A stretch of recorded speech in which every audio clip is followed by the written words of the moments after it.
name is Diane, and I live in Nashville, Tennessee. I've been hosting with Airbnb for 4 years.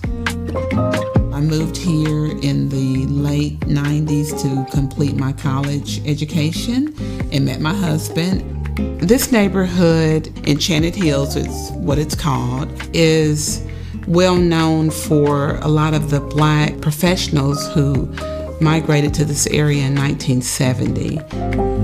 This is my husband's childhood home. It was built by a famous Black architect in the area. The legacy of this house and it being in my husband's family is real important to me. Hosting on Airbnb has given my husband our extra income in order to keep up our home and to restore our home to its original beauty. It has allowed us to preserve our home and to share the beauty and the legacy of our home with others.